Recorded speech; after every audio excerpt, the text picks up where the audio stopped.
خود میرے نبی نے بات یہ بتا دی، لا نبی بعدی، لا نبی بعدی۔ یوم تحفظ ختم نبوت کا جو قانون پاس ہوا تھا، اس کی گولڈن جوبلی بھی ہے۔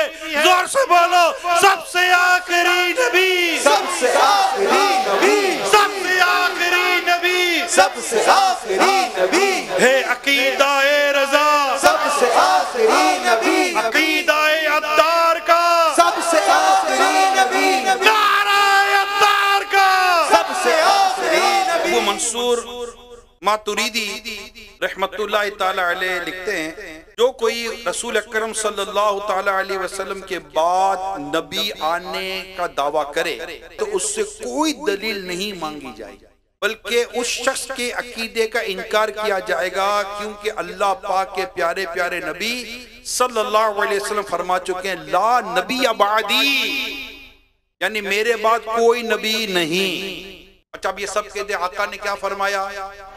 لا نبی بعدی، اپنے بچوں کو سکھا۔ فتنے اٹھتے تھے، اٹھتے ہیں اور اٹھتے بھی رہیں گے۔ فتنے تو فتنے ہی ہیں، نہ جانے کیسے کیسے فتنے آتے رہیں گے۔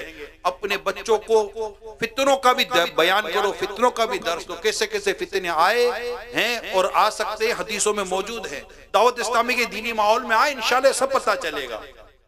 میرے آقا اعلیٰ حضرت امام علیہ السلام فرماتے ہیں، لا نبی بعدی، یہ حدیث متواتر ہے، یعنی میرے بعد کوئی نبی نہیں۔ سے تمام امت محرومہ، یعنی امت جس پر اللہ پاک کی رحمت ہونے، سلفن و خلفن یعنی اگلوں اور پچھلوں سبھی نے ہمیشہ یہی معنی سمجھے کہ حضور اکرم صلی اللہ علیہ وسلم بلا تخصیص، یعنی بغیر کسی کو خاص کیے تمام انبیاء میں آخری نبی ہوئے۔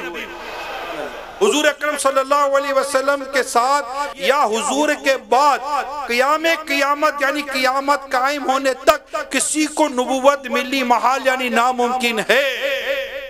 یہ یاد کر لیجئے، اپنے بچوں کو یاد کرا دیجئے، بچے کو بھی نصیحت کر دیجئے کہ اپنے آنے والے بچوں کو بھی یاد کرا دیجئے، سب انبیاء کے ہو تمہیں سردار، لا جرم تم سا نہیں ہے دوسرا، اے آخری نبی۔ آداب کے ہرگز نہ آئے گا نبی نیا، آداب کے ہرگز نہ آئے گا نبی نیا، واللہ ایمان ہے میرا اے آخری نبی، واللہ ایمان ہے میرا اے آخری نبی۔